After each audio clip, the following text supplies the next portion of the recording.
Hi, welcome back to Module 5 of Straight Line Persuasion. This is the inner game of sales, and this is crucially important here because what happens very often is that we tend to focus on our results in the exterior world, in the real world, and we don't focus on what happens up here. And in fact, success starts inside your mind. You have to condition your mind for success, to condition your mind to move through obstacles, through fears, and to focus on where you want to go in life and not what you're afraid of. See, so many people out there, they have a tendency to live in the problem versus in the solution. So what we're doing here in this module is we're giving you some very powerful tactics, some very powerful techniques that will allow you to develop a laser-guided focus on your outcome, on where you want to go. And you're going to learn some words that are very destructive, things like the word should and the word problems that tend to disempower people. And you're going to learn a process called reframing, where you actually can take those words and apply a new meaning to them that propel you to taking action versus keep you in a box and stop you from taking action. I will tell you this, there's a lot of metaphors that I use in this module, and I want you to focus on the metaphors because what they really do is they're going to link up your past experiences in your own life and allow you to really see how, without knowing it, your mind has worked against you and stopped you from being all that you can be, not just in sales and persuasion, but in your relationships, maybe with your children, whatever it might be, socially and especially financially. So again, this module here, it's crucial. You're going to learn very basic tools here, but that are very, very powerful. They're all going to be easy to use, which is very important.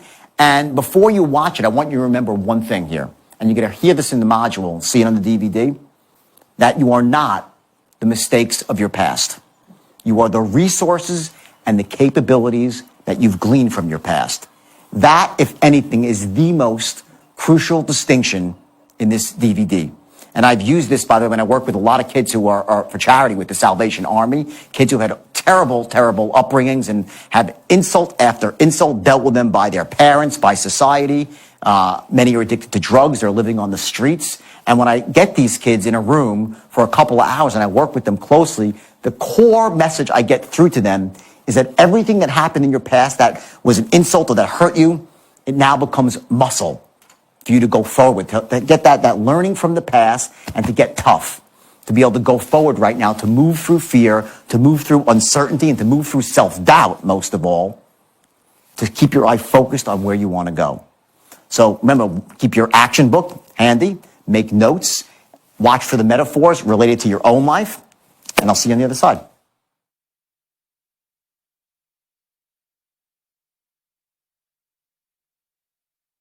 I talked about Bobby Koch, okay? The guy who had an IQ of over Forrest Gump, right? Became a millionaire. He's a fabulous guy. And what Bobby Koch really exemplified, that trait he has, which you could call your standards in life, the standard you hold yourself through, what you will not settle for less than, okay? It's based on this, okay? You'd be willing to do what other people are unwilling to do today, to get what you want tomorrow. Most people tell you they want to get successful, they want to make money, they want to get ahead in life, but they're not willing to go the extra yard.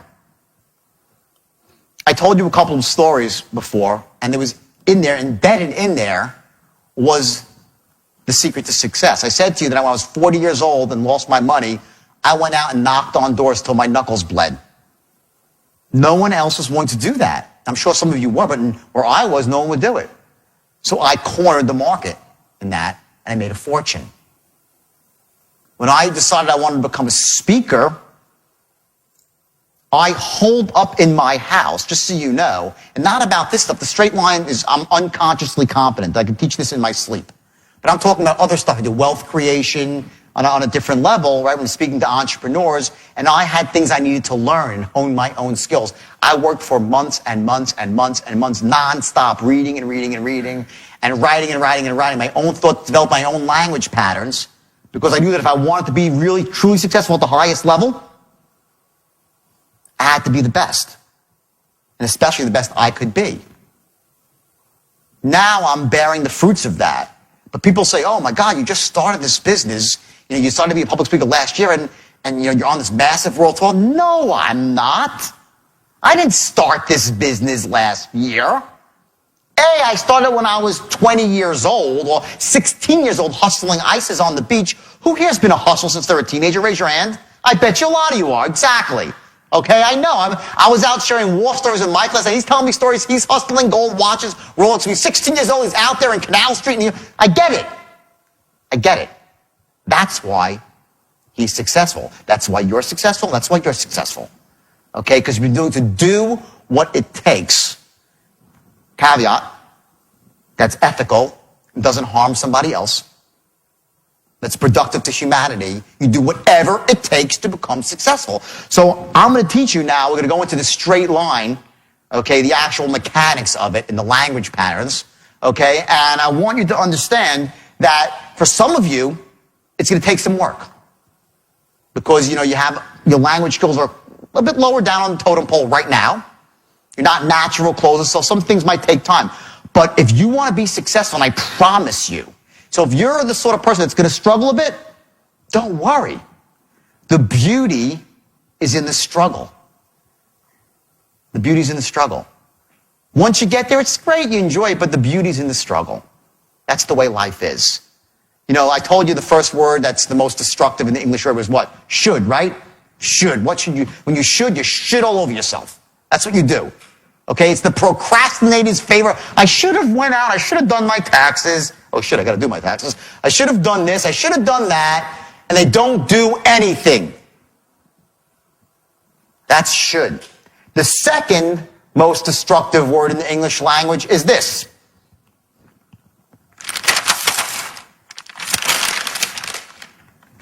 I'll write it up here. See it. Do this in blue now.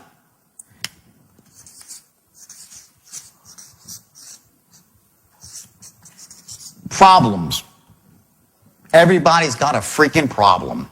Problem. Everyone's got problems, right? What a load of crap this word is, problems. I want you to wipe this word out of your language patterns, okay, and replace it with this word. Challenges. That's the word. Problems is disempowering and overwhelms you. Challenges you meet head on and you rise up to them and you overcome them. Another word for this? Obstacles. Barriers. Whatever is standing in your way from you and your goal and your vision. Change the word problems to challenges. Remember I said to you before earlier, who has more problems, rich people or poor people, right? Poor people's like, well, poor people. No, they don't. Rich people have more problems because they got a lot of more shit going on. And there's always a problem. There's always a problem when you have money. It's just less painful to handle it. The real word, the word that empowers you, is challenges. Look at it this way. And I know most of you are successful, but some of you probably right now are struggling financially. It's been a tough time in the economy, and some of you are on the way you're bouncing back, okay? And one of the things I say to groups of people, especially when they're struggling, when I'm doing a seminar, it's about wealth creation. There's a lot of people that really, they really want to be entrepreneurs, and they're not there yet. And they're so caught up in the muck and mire of their past, in their past mistakes, their past failures, and they're so invested in that, and they just don't think of themselves in terms of being a guy or a girl who could be successful. And let me just tell you something. Here's the real deal. If there's one thing that you get out of this for non-sales, it's this. Just for your life, you are not the mistakes of your past. You are not the mistakes of your past. You are the resources and the capabilities you've gleaned from it. There's a huge difference. As soon as you make that shift in your life, you're going to realize that anything that's happened to you bad is your greatest asset. I was interviewed on TV in New Zealand. It's online, by the way. You can find it, like last week. And I'm being interviewed by this guy, and it's a great interview from New Zealand TV. And the last question, he goes, you're making millions and millions of dollars right now. And, in some way, don't you think, are you saying you're glamorizing that, you can commit a crime and now make millions and millions of dollars. You wrote bestsellers, you're on a tour. And this was not an adversarial interview. This was a very friendly interview. He asked me a genuine question. It wasn't like, aren't you? He was very nice about it. And I was kind of stunned for a second because I hadn't thought about it. And I said, absolutely not. I said, my past is my greatest asset. What happened to me, now I'm proud of what I did, and I feel bad. I have remorse. Remorse, not guilt. Guilt is a loser's emotion. Remorse is the emotion that allows you to move forward and do things right. Guilt's like, oh, I feel so guilty, oh, woe is me, and you want sympathy, oh, poor you. That's bullshit. Remorse is the empowering emotion. My past is my greatest asset. My past has allowed me to A, have the credibility to stand up in any room and know that I don't just talk the talk, but I've walked the walk, that I've made mistakes. I represent the people that are down at the bottom, no matter how low you've fallen on the totem pole of life, of relationships, of love, anything. I lost everything, not just my money. I lost my wife. She walked out the door the day I got indicted, guys. The day I was walking down the courthouse steps and she said, I want a divorce. Imagine that. Not that I was a model husband or anything while I was married to her.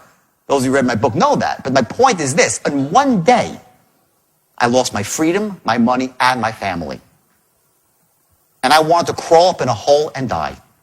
I wanted to crawl up in a hole and die. So if you're in a spot in your life right now, I hope you're not, but if you are, I want to tell you something. There is no level, no matter how low it is, that you can't come back from like gangbusters. Because I did it. I'm living proof of it. I'm living proof. And I came back harder and higher than I ever was at, in a way that empowers other people, helps people, where I'm now, they called me the guru of anti-greed in the biggest newspaper in Australia. You know how, honestly, you know the first person I showed it to, you know who it was? My children. I said, look at your dad. I said, look at this. I said, read this article. They called me the guru of anti, and I was proud. More than the money, more than any fame I might get. When I saw that, I had to show it to my son and my daughter. That's what it's all about. So I don't care where you are in life. If you're not where you want to be, that's okay. You're not your past. You're the resources and capabilities that you've gleaned from it. Make sense, everybody? Yes or yes? Newton's law, an object in motion tends to stay in motion. What that means is as follows. If you are in a bad spot right now, if you're skidding in a bad direction right now, you're going to keep skidding there. It doesn't stop like that. An object in motion will stay in motion. Imagine this. I'll tell you a story. I fly helicopters. I used to fly a lot, helicopters. And when I took my license, to get my license, I had to do something called auto rotations. Anybody here fly helicopters at all? Okay. Auto rotations is when, if the helicopter engine dies, you can land it without an engine by allowing the helicopter to go into a controlled dive. And then at the last second, you pull up on the stick and use the stored energy, and the helicopter flares and you skid to a safe but bumpy landing. That's auto rotation. Okay? So my captain said, he was a wild man, my captain, because he was also the captain of my yacht, which we actually sank because we drove it out into a storm. He says, listen, here's the deal. Okay? Auto rotation is simple. You're going to dive down at a 45-degree angle with no engine, and at 50 feet, you're going to pull back at the stick. But the key is, do not look at the ground. You got to look forward to where you want to go. You look forward with your eyes, with your focus, and your body will take you there. I was like, well, okay, that's great. That's what I teach people in seminars. Like, focus on where you want to go and you'll get there, right? Great. We go up and sure enough, we had to actually turn the engine off. We had to practice this. I was like, what a stupid idea this is. Can't we do it in a simulator? No, you can't do it in a simulator. You got to do it for real. So we go up there, I'm like, no problem, I'm, strong, I'm tough. We go out there, he turns the engine off, we start diving down at 50 feet, I start pulling back, I'm like, holy shit, and I'm looking at the ground, I can't take my eyes off the ground. And I'm going, he takes my chin, he yanks it up, so I look forward, I pull back on the stick, and I go to a safe but bumpy landing. Ironically, I knew not to focus on what I was scared of, but that's human nature. We focus on what we're afraid of, and we crash into it. Because on what we focus on is where we go. Where focus goes, energy flows. What you focus on expands in your life. So if you're in a skid right now, here's the metaphor for your life. If you're not going where you want to go right now, don't say, oh my God, things are so bad, things are so bad. Boom, you crash right into it. You set a goal, and you look at the goal, not the problem. You don't invest yourself in the problem, you invest in the solution. And you keep looking at it. Now, what happened is this. When the helicopter was diving at 50 feet and I pulled back on the stick and I looked ahead, did it continue to dive? Yes. It had momentum. You get it? An object in motion will stay in the same motion. It has momentum. So my instinct was, shit, it ain't working. I want to see the hit. It's like when you want to get punched, let me at least see the punch coming, so you want to see the accident before it actually happens. Human nature, right? You want to look at it. Well, if I'm going to crash, I might as well look. You ever see a guy? This is the business. There's always a guy in a Ferrari, some stupid rich guy in Westchester. He's got a Ferrari, and it's a wide open road, and there's fields everywhere, and he crashed into the one telephone pole. Like, how the hell did that happen? Guess what? Same thing, where focus goes. He's like, oh my God, a telephone pole. He's like, no, right into the telephone pole. What do you think happens when you're focusing on the crap in your life? What you focus on expands. What you focus on, you attract. So let me say this. If you're focusing on all the crap in your life, what do you become? A giant crap magnet. You attract crap to you, and it gets bigger and bigger until you fall in an avalanche of it and get destroyed. So here's the irony. So he tells me this, and I'm like, geez, I knew to look up ahead, but I couldn't do it. I said, well, let's do it again. I had to do it again. We went back up again. We started going around the thing, making a pattern. We get to the bottom. He turns off the engine. We start diving down. I'm feeling good. 50 feet. I'm like, holy shit. Again, I'm still looking down. He pushes my chin up. I pull back on the stick, and sure enough, I go to a safe landing. Why would I still look down knowing that I shouldn't? Because I'm conditioned. We are conditioned to look at our problems and to focus on our problems. And because of that, we become paralyzed with fear, and we crash right into them. Go bankrupt, lose someone we love, get sick, whatever it might be, we get destroyed. Third time up, I had to do it again to get my license, right? He takes me in, pattern, we dive down 50 feet, get to 50 feet. I pull back and I look up. I felt like looking down, but I looked up. Why? Because I conditioned a new pattern. You can break your old patterns. Step one is interrupt them. That's what I'm trying to do right now, is interrupt your pattern. If you're one of these people who focus on crap in your life, I'm interrupting your pattern right now. Step two is condition a new pattern now. To start looking at your solutions, on your goals and on your vision. Doesn't matter where you've been. Imagine if you're on the speedboat and you look behind you at the wake. Ask yourself, does that foamy white thing have anything to do with where I'm going now? Does it? The wake does not drive the boat. Your wake is your past. What drives the boat is you, the captain, and where you're focusing on, right? Your focus, that's where you're going. And the engine, the motor, which is what? That's your actions, okay? The state that you're in, this resourceful state to be taking action and focusing on the good stuff versus the crap.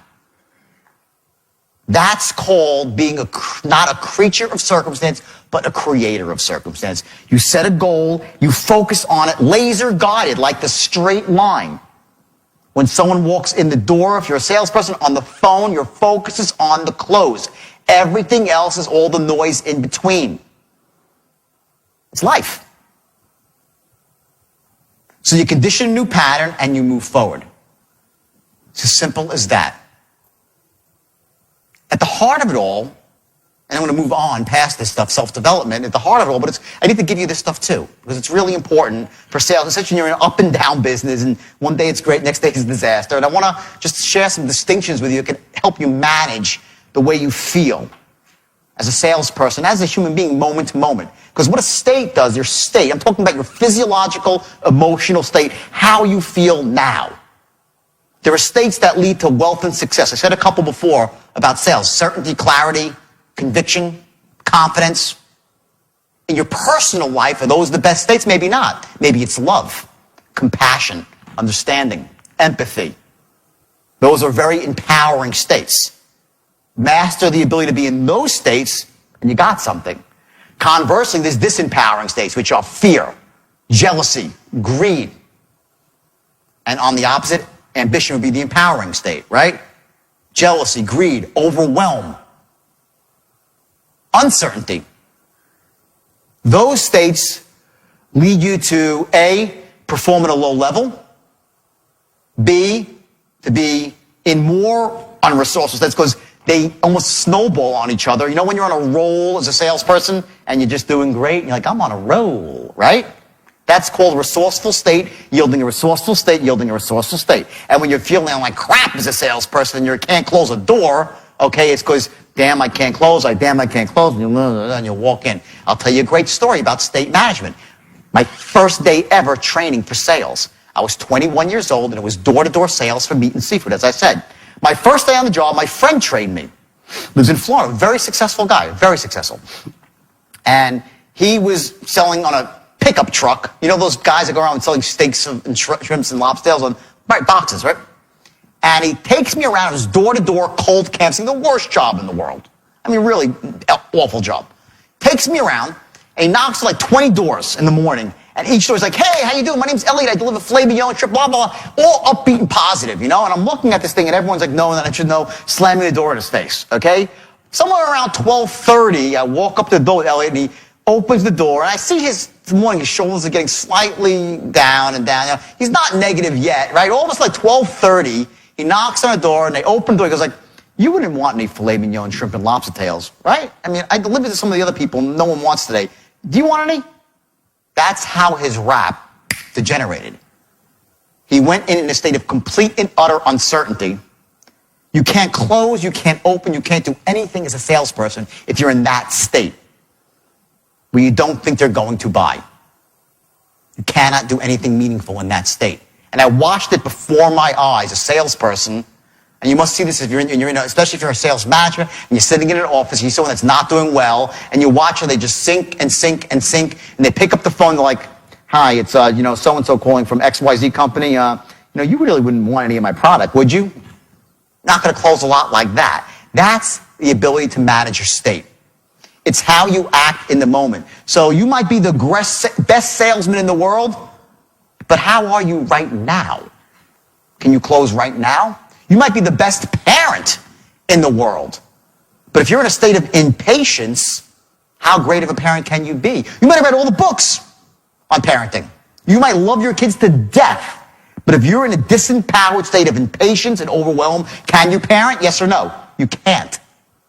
You might be the greatest closer in the world, but you're in a state of absolute uncertainty. Can you close? They pick on that up in a second. They pick up on it in a second. The state you're in the moment, dictates your success or failure. There's one thing in life, a distinction that can really get you ahead. It's the ability to manage your state. Bar none. That's number one. How our brain makes sense of the world, okay? We do three things, okay, in this room right now. You think you're seeing the whole room, but you're not. What you're doing is you're deleting, distorting, and generalizing everything around you to make sense of the world. Write that down. You delete, distort, and generalize.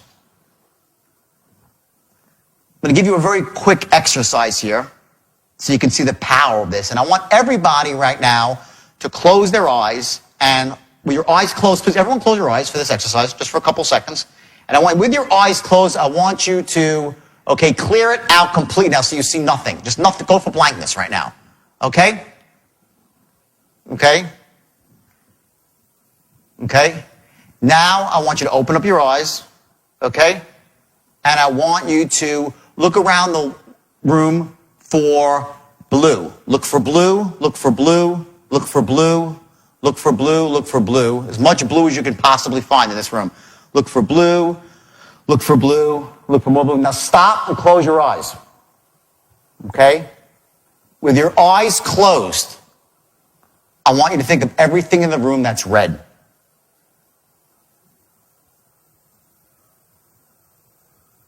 So, I bet you see a lot more blue right now than red, right? Now open your eyes, and now start looking for red. Look for red, look for red, look for red. Look for red, look for red, look for more red. Okay, great. You see a lot more red now that you're looking for it. Carpet's red, right? Her shirt is red, right? The exit sign is red. The Coca-Cola, the bottom of the top is red, right? Anyone else see any red? Who sees red? The chair is red, okay? Anything else red? Anyone else see red? Got the carpet, what else? Anything else is red in the room? Keep going. There's got to be more red in this room. Exit sign said the exit sign. Anything else is red? Okay, there we go. Bingo! Okay, he said it. He said the chair is red. Is the chair really red, though? Barely. It's almost pinkish, the chair. But because he's looking for it, you know what happens? You start making shit up to be right. It happens every time. It's really more pink than red. It's not red. It's almost, maybe it's red. It's like, well, why not red? Sure, I'm looking for it. So let me ask you this. What happens when you start looking for problems? You'll start making them up if they ain't even there. That's the power of deletion. Conversely, what happens when you're focusing on your goal and your vision? You start seeing every opportunity that comes your way. If you're out there looking for all the crap on the problem, the opportunities fly over your head every single time. You delete them out. There's a portion of your brain called the RAS, the reticular activating system. And what it does, it decides what you focus on and what you ignore. Because you can't focus on everything around you. There's too much data. Right now you're focusing on me, maybe that, maybe the person to your right, everything else. You're not feeling it. You don't hear the beating of your heart in your artery over here by your ear. You don't hear the hum of the air conditioner. Now you do. I ignited your RAS. You don't hear that wriggling of his paper.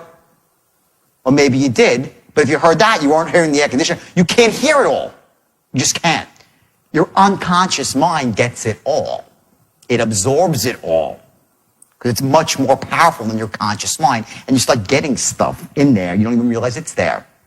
When you delete out solutions in your life, you're never going to get ahead. That's why setting goals and having vision is so important. So you delete, okay, number one. Second thing, you distort. This is a classic. Distort stuff. I always love when it's men and women fighting with each other.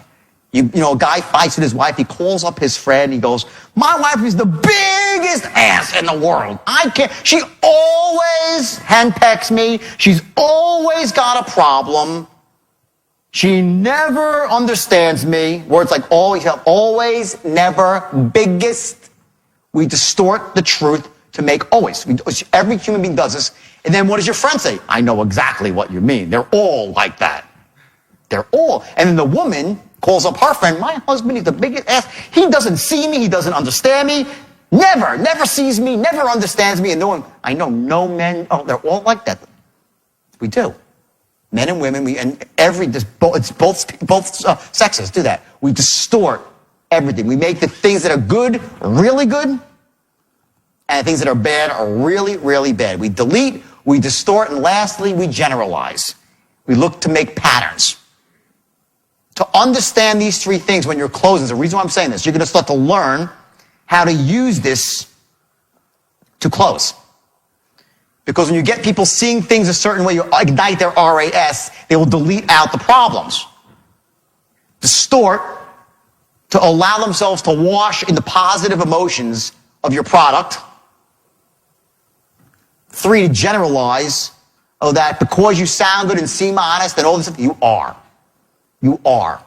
You're not like the rest of them. You generalize. You use these things as very powerful tools to motivate yourself and motivate other people to buy. But again, never do this in a way that disempowers somebody else. Don't get them to falsely associate into a good benefit if it's not really there for them. If it is there, you ought to. You really shame on you if you don't allow someone to really feel the benefit of a product. You're not doing your job. Shame on you. Likewise, if they're all focused on the negative, you don't move into the positive, no one can live like that in the negative, right? You do your job, but don't do it in an evil, underhanded way, okay? And that's the ship right there that I should have shown earlier, okay? And that represents, okay, with you at the helm controlling your destiny towards your goal, right? If that ship leaves Tampa and sets sail for Spain, and there's a captain at the helm, what percentage of the time will it reach Spain? Like 99.9, right? Almost always, unless something really bad happens. Okay? Now imagine that ship going to Spain without a captain, going randomly. What's the chances of it reaching its goal? Like 0. Won't happen. Okay? I want you to imagine every sail that you make from this point forward has a goal. From the time you start the sail, it has a goal, and the goal is going to be the close. Okay? The 3 ways of managing fear. Number 1, pretend it doesn't exist. You ignore it. This is what people who really live life at the lowest level, they're all employees. They never own a business. They don't sell on commission. They never get ahead in life. They're creatures of utter circumstance. They say, I'm not scared of anything. They don't pretend, I'm not scared. No, it's not fear that's holding me back from taking action. It's not fear that stops me from being a commission-based salesman. It's not fear that stops me from opening my own business. No, it's my story. And they have a story about why they don't have what they want in life. And that's what holds them back from getting what they want in life. It's your fear. This is what holds you back. Plain and simple. That's strategy 1. They ignore it and they live a completely disempowered existence. This is the next way to manage fear. You act in spite of fear. This is what I did for many, many years. When I first started, and I still struggle with it today, by the way. I bet most of you in this room probably live this way. You're scared to hell, but you still act. You're scared to fail, but you act.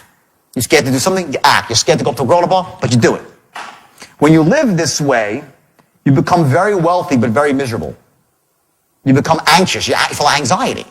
Because what's happening is you're scared to do stuff. You're scared about your outcomes. You live in fear, but you act anyway. You don't let it disempower you, but you let it give you those terrible feeling inside of anxiety. I lived this way for many, many years. When I first met my girlfriend, she's like, I have never met a guy like you. You are just not scared of anything in terms of business and success. And she goes, you're not scared of anything. You go out and do it. I'm like, whoa. I said, no, I'm really scared. I just don't let it stop me. There's a difference. Of course I'm scared. I just act. That's not the best way to manage fear. The best way to manage fear is this, is to understand it and accept it. This is how you really manage fear and live an empowered life with positive emotions, not just money, but you live your life at a higher emotional level. And what that really means, when I say understand it and accept it, what it means is this, is to just accept the fact that most of the fears that you feel are smokescreens for deeper fears. And there's 2 fears that have really run deep for all human beings, and I'll tell you what they are. And the first is that in some way, on some level, you're not enough. You're just not enough. You're perceived by people that you love and like, you're not enough. You don't measure up. I had that fear my whole life. And I worked really, really, really hard to measure up, which is difficult when you're 5'7". Maybe 5'6 3/4". But either way, okay, I worked my whole life to measure up because in my mind, I felt like whatever it is, like, I wasn't enough. Okay? And I worked really, really hard. I don't know why I felt it, but I just did. I'm just being honest with you. And guess what? If we've all felt this way. If you're lying, if you say, no, not me, of course you did. The second fear that runs even deeper than not measuring up is that if I don't measure up, I won't be loved or accepted and liked. They won't love me. And I really felt that one too. And I'm sure at one point in life, not every day, you all have. You develop smoke screens to get around that. It's such a powerful, deep-seated fear. And it comes back, you know what it comes back to? When we were babies, it's not your fault or my fault. When we were babies, we made a very, very bad generalization. You know, we delete, distort, and generalize. The generalization that we made is we equated attention and love as the same thing. We made that mistake as when we were this big. You know, one day we were crying and we were perfect. They loved us. Our parents loved us. We were babies. We were perfect. We could poop in our diaper. They loved us. They loved us. And all of a sudden, one day, you weren't that cute anymore. You were like a year and a half and you cried. They're like, stop it. And you're like, what the hell happened here? I had it really good before. You know? Some babies are like, wow, and there's still no one loves them, no one likes them. Then all of a sudden they fall down, they get hurt, and their mother runs, oh my God, And we find one of these people, we call them problem people. They know they get attention by having problems. If they hurt really bad, people will love them and they'll get attention. You have problem people. Other people, what happens is they, feel neglected, they're not getting that connection right, and all of a sudden they get up, they start to walk again, and mother's like, oh my God, the baby's walking, look! And an achiever's born. And they get their attention and love through achievement. That's what I did. Okay? Other people, okay, they're babies, they're not getting the attention, they feel that loss of love, and they go out and they break something. What did you do? They got the connection back. You got people that are always breaking shit. They're broken people. And they get the connection like that. Pleasers, breakers, achievers, problem people. There's a million ways to get the connection and love back. Which one are you? I'm an achiever. We all have our strategies we run to get the connection back, but at the heart of it all is this irrational fear that we won't be loved and we're not enough. When you accept that, when I actually took that into my heart and realized the truth is it doesn't matter whether I succeed or fail. My kids love me. My significant other loves me. My parents love me. My friends will love me. Once I got to that point, it allowed me to then operate at the highest level and feel good about it. And not be miserable every single day about my outcome. You follow that concept? Okay, it becomes much different then. So try to take your fears, not overnight. You still struggle with everything. Remember, when you're feeling fearful and you're feeling disempowered, and here's the devil's trick, is the story. It's almost like there's a circuit breaker effect that pops in. It's like you start feeling, bump, story. I'm not rich because the economy's bad. That's your story. Okay? I'm not rich because my boss is an asshole. Okay? I'm not rich because I wasn't born rich. Guess what? That's what poor people, they were always rich. No, they weren't. 94% of the rich people in the world started out with nothing. And I'm one of them. I know there's others in this room too. Okay, so it's all excuses, it's all crap, okay? The system basically works. Okay, it's the bottom line. You have to sell yourself, not just on the straight line, but on your own life. Okay, when you focus on your life every day, you look at the successes, not the failures. I will tell you, and I had dinner with Mike last night, and we talked about this. It was very funny. He's like, God, I can't tell you how many failures I've had in my life. He started raffling with like 12 businesses, like, fail. But at the end, and this is two guys talking about it in conceptual terms, right, to understand human performance, right? But I can promise you this, that when I go out into the world and I'm thinking and acting, I'm only remembering my successes. I don't invest myself in my failures. At the end of the day, it's the successes that you celebrate and you build on them. If you set a goal, I assure you this, and you will set goals today, I assure you that if you set a goal and there's 6 or 7 things required to achieve that goal, you will fail on 4 of them. You will. And I will use the word failure in a very special way because it's really feedback. But let's just call it failure for a second until we reframe that, okay? You'll fail on 4 of them, and 2 or 3 will be perfect, right? You focus on what's working. At the end of the day, you build on what's working, not on what's not working. You focus on your successes, you get yourself into a peak state, and you move forward. You change your approach for what's not working. And that's how you move forward in life, okay? We're going to set right now, okay, 60-day goals. I want to explain to you exactly what you got to do here, okay? It's very simple, okay? I want you to set a goal, and I want this goal to be specific for the amount of money you want to be earning at that point. I want you to break it down into how many sales you need to be closing to get to the point you want as a salesperson. Mostly salespeople here. How many hours a week you got to be working, or a day. How many dials, whatever it is. I want you to get very specific on exactly what you want. I want you to set your goals, I said, not up at the ceiling. You raise your hand as high as you can and just a little bit more. That's where your goal should be. Reachable, but stretch. The greatest cause, the number one cause of mediocrity in this world is not that people set goals that are lofty and miss them.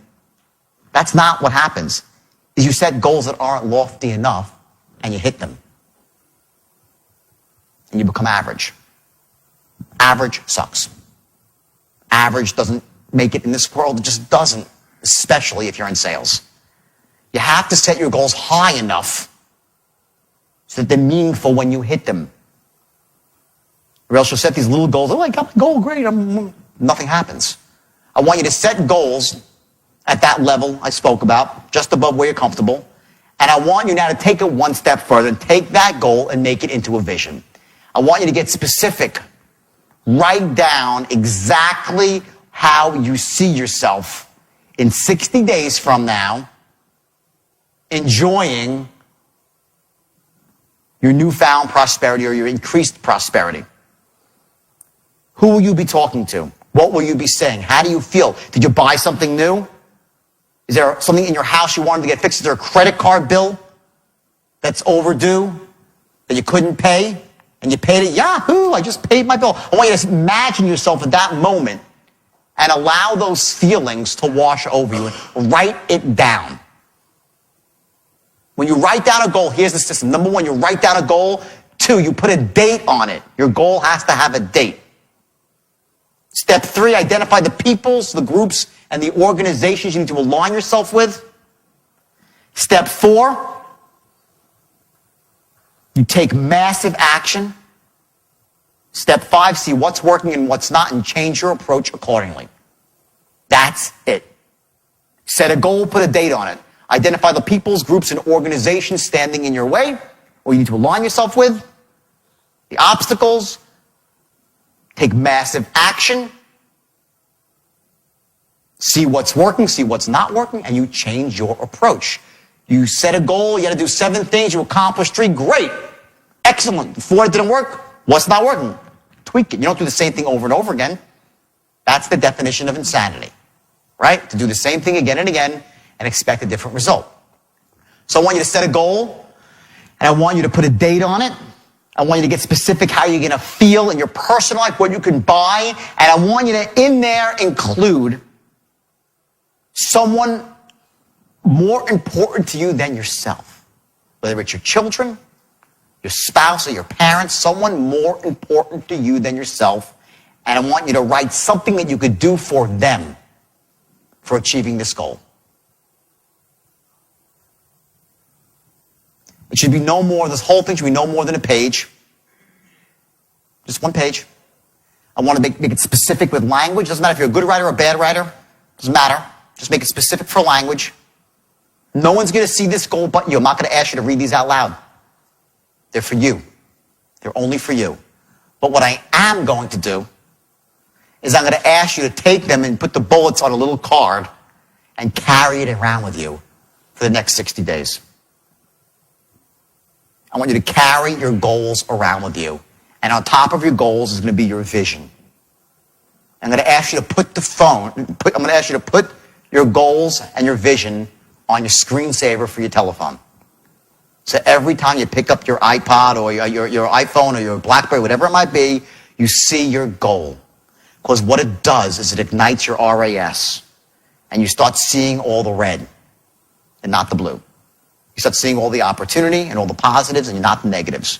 And you soar. So what do you think of Module 5? For my money, Module 5 is perhaps the most pivotal module of all, because that's the one that really gets into selling yourself, your own mindset, getting yourself prepared to accept the rest of the information here and to act on it and to feel good about it, to not go through life in that, disempowered creature of circumstance state where you really think the world happens to you, and to live as a creator of circumstance, to know that the actions that you take on a consistent basis will ultimately yield that result, that laser-guided focus. Remember we spoke about Newton's law, that an object in motion tends to stay in motion? Well, we know that's true. You heard it on the DVD, and when you've related, hopefully, that metaphor to your own life, you've seen times that you were heading down the wrong path, yet through simple inertia, you just kept walking down that same path. So the idea now is to remember that the most powerful way to break that negative momentum is through massive directed action.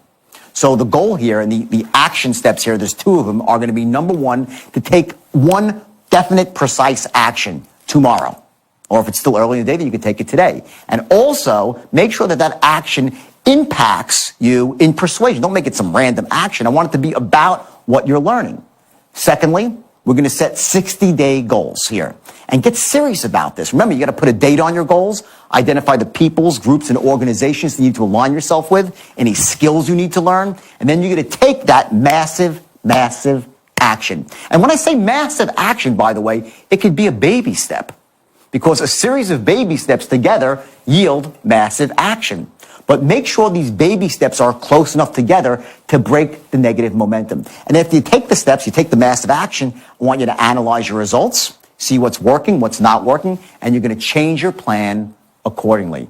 Shockingly, what you're going to find out is there's not that much that's not working for you when it comes to persuasion.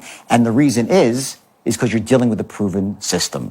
And that's the beauty of a system. See, rather than having to make all the mistakes yourself and figuring this stuff out, you're dealing with someone like me who's been doing this for, 23 years now, actually 25 years, I'm getting older, and who's trained thousands and thousands of people. And I've seen the struggles that they go through, and I've specifically designed and then redesigned the system to deal with those struggles, to make it ABC simple, step by step, move by move, to allow you to embrace these techniques so you'll be the best persuader you can possibly be.